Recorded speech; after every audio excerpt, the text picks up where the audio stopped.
Happy Feelings family, how you guys doing today? If you're new to my channel, my name is Crystal, and I hope you stay. And if you do, welcome to the family. Penguin as Bill. When they showed the full picture of this girl, Mary, I said it makes sense. He's a damn penguin, and he done caught him a fish. That lady got fish lips. I'm not sure what's going on with this girl's face, but when I look at her face, she reminds me of Mrs. Potato Head with snap-on lips. Am I lying, y'all? She looked like her face was put together by Mrs. Potato Head and they gave her ass snap-on lips. Now, I don't know what she looked like before. I'm going to assume she probably looked better. But, yeah, they deserve each other at this point. And the other thing I don't understand is, we just go back.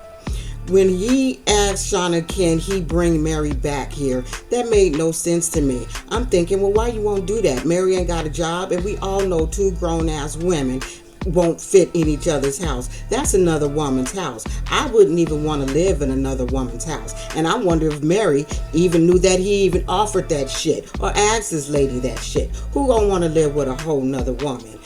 Drama fest. I'm sorry. She the one providing all his shit. So apparently she got some money and some place to stay. And he should have paroled to her ass, okay? That's what he should have did. He should stay there. Smush face Mark dropping his ass off at the airport.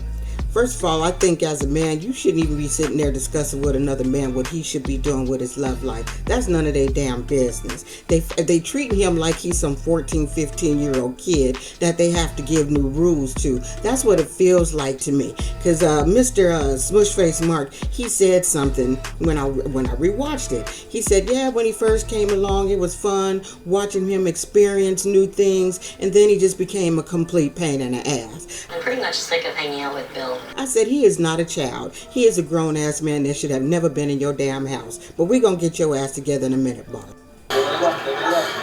Now, it would have been nice when they showed Penguin Bill if Mary was there.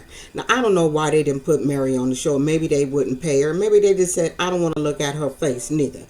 Sorry, I don't want to look at her damn face neither. But it would have been nice to see her ass on the screen since he done talked about her enough. But they said, nope, we going to leave her fucky Miss Potato Head lips in that damn cell phone. We ain't putting her on camera. We ain't paying to look at this. Now, what I do believe, I believe Bill's ass is on here acting. I do. I believe 50%, maybe 80% of what I'm watching. I do truly believe that SHANA and Mark may be a little bit unsuspecting the way they came off, so they needed some realness. But the shit he doing, everything he did from the time he got out, he did that shit on purpose, okay? He annoyed them on purpose. He's saying they was different. No, you was different because you told they asses when you got out you was going to be a vegetarian. You didn't tell them about Mary till you got out. So no, motherfucker, you the one that was different. They've been the same all the damn time. You the motherfucker who came in there, lied to him, and changed. So let's just flip that shit around, sir. Mark needs to kick him out.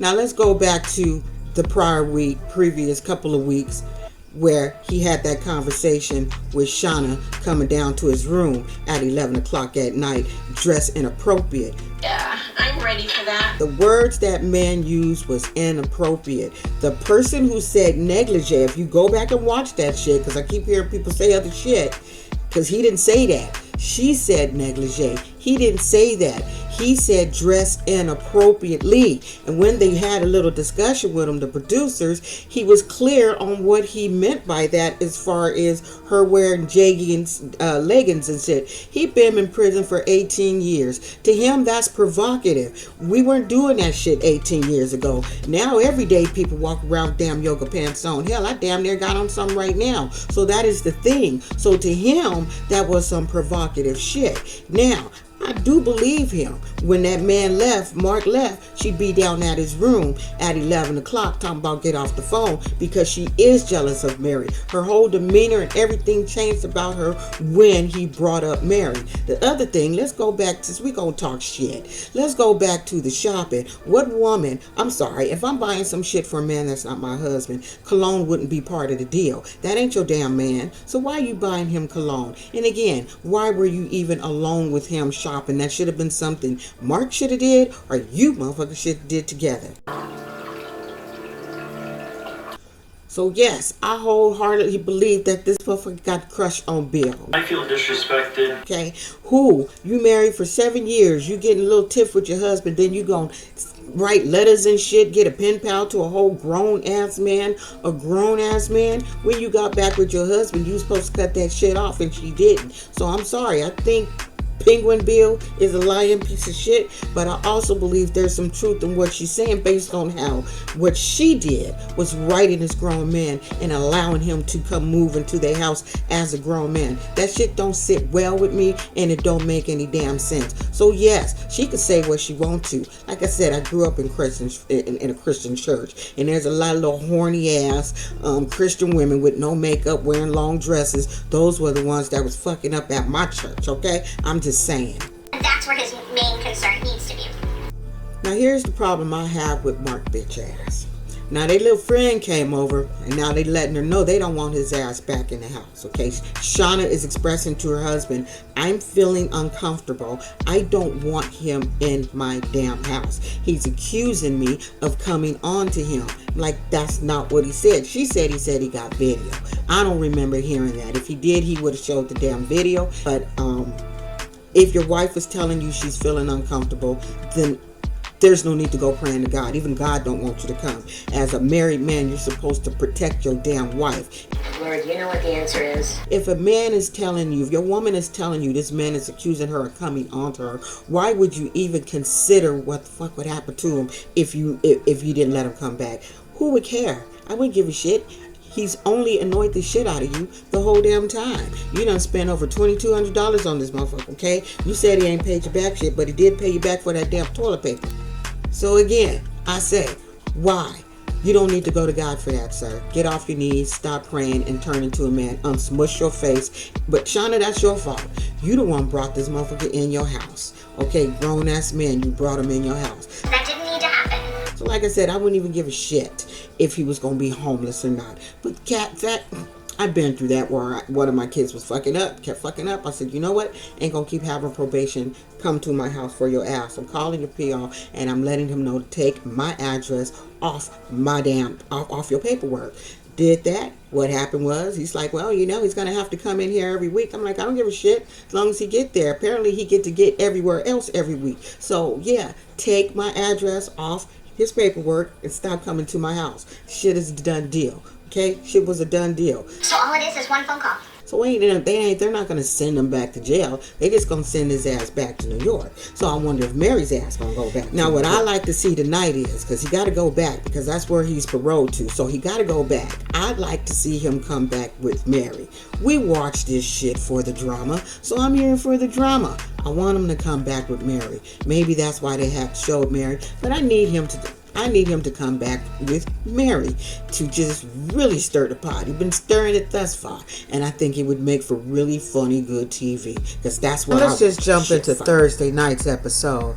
Why in the hell was SHANA printing paper after paper of this boy's text of this man threatening her and saying shit to her and talking shit to her? Why did she have to print that out when all she had to do was just pick up her phone and show her husband and shit on the phone? They live together, unless she gonna print out all those texts and give them to Bill to go over. Like, I just didn't understand it. It's just way too much. So now they gonna change the locks on the door, because his ass is supposed to be home today, but they said he ain't been answering his calls and shit. So SHANA is feeling all scared and shit, saying she don't want him in the house after the accusations of the things that he's been saying. She kind of feeling some kind of way about it. And please tell me, what was going on with her hair? Who did your little hair, girl? Tell them don't do that shit. Comb that shit out. That shit looks stupid. But you address me as if I am. So I guess I ain't gonna get my wish with him bringing old tacky ass Mary there, them bum flame lip Mary there. So his ass is on his way home. He done told the producers that he's coming back and should be landed soon. Okay, so the people don't know that. They just know he coming. They don't know when. So Mark's like, said, fuck it. His ass ain't coming in this house doing shit without us opening the door. So it's like, SHANA, don't worry about it. We gonna change these locks. This will give us a new sense of security. So he done changed the locks on his ass. So when Bill get his ass there, when we see him next week, we gonna see his ass gonna try to put his damn key in there, but your ass can't get in, sir. They done locked you out. But I said, what happened to them calling the probation officer and saying, take him on my paperwork, he can't be here? It's like, no, you can't come here. I think you need to go report to the probation department. Like, go on there to that probation department and report that we said your ass can't live here. You can have your probation officer bring your penguin ass back here and come pick up your shit, okay? We didn't want to touch your shit, so you can come back with your damn PO and have them pick up your shit, but you gotta go, because I don't like the shit that you're saying, period. But like I said, SHANA, here's the thing. Her husband said that they was in a relationship for 6 years. Pen pal, you guys were married for 7. I'm sorry, if she was married to you for 7 years, writing him for 6 years, they ass was in a relationship. Fuck what you heard, say what you want. That's what I believe, and I believe that's why she's upset. It seems like he's had more contact with SHANA since being out than Mark. It would have seemed to me that if I got a grown-ass man living in the house under my wife, all contact needs to be with the male, not with my wife. Don't call her and ask her shit. Don't ask her for shit. Anything you need to come from me. That's all I'm saying. Kyle and Sandra, they ain't shit. I'm sorry, they ain't shit. How you gonna bring this little goofy ass boy into your house, okay? And you Mardi Gras coming up. You done gave him all these rules of what not to do, drinking and shit, and you putting him in a situation right now where you're at your house, got all your friends over there drinking and shit. Yes, that's your shit. But don't be surprised when he fuck up. That's all I'm saying. Don't be surprised when he fuck up, since you're not willing to bend back what you do to help this boy. If you gonna help a motherfucker, help him. Then that means that means you gonna have to cut out some shit if you there to help somebody. So having a whole bunch, you could have just like, look, you could have went to somebody else's house and did what you did instead of doing that shit in front of that boy's face and thinking he's not going to want to do it. Now, I would think after being locked up for a couple of years, you should be able to control yourself. But everybody's different when it comes to addiction. I don't personally think I could stand being around that many drunk people if I wasn't drunk. Now, once they took this poor ass boy to fucking Mardi Gras, it was a wrap. It was a wrap. It was too much. And you know, that would just... Like today, if you threw me in a room with a bunch of heroin addicts, I would not shoot. I would just leave. But you know, he wanted to be there. He wanted to see if he could have fun without getting drunk, and he failed that fucking test. But that's you guys' fault, Kyle and Sandra. What if he did a little bit more? What if he went and got heroin and did a whole bunch of shit? You would have to take part of responsibility for him going out, because you put the shit in his face and said, "Try not to do it. Try not to do it." You guys are assholes for that shit. I'd have lost a little bit respect for your ass. All my senses are on high alert and I'm here. Now, the thing that got me the next day after, she always sound like she drunk. Sandra, she just sound like she on shit. So I don't know if she even got room for fucking judgment. Seriously, I don't.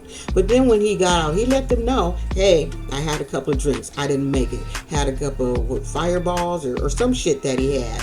And you know, old Cal, he's like, well, just don't do it again. You know, don't let it get out of hand. I'm like, yeah, okay. So then this random comes walking out of his room. That was the second part of one of their rooms. No random broads in the damn house. But yet this random chick goes and sit on their couch. This is her first time at these people's house, okay? And she got her feet all on their damn sofa. I was like, if you don't get your raggedy ass off the people's couch and have some respect and get your damn feet off the sofa, that shit annoyed the shit out of me. So here you go, Kyle and Sandra. I thought you said, Sandra, you was very clear. The minute he drinks, get high, if he breaks any of these rules, he gotta go. You guys are okay with it. Stop playing with people's souls. If you gonna help this boy, help this boy. And with that, I'm out. Don't be an asshole. Because Kyle and Sandra, you guys were the biggest asshole for last week's episode. Nope, I'm sorry. It was Dusty Ass Jovan. I'll take that back. Bye. Down here, everybody, take the mic.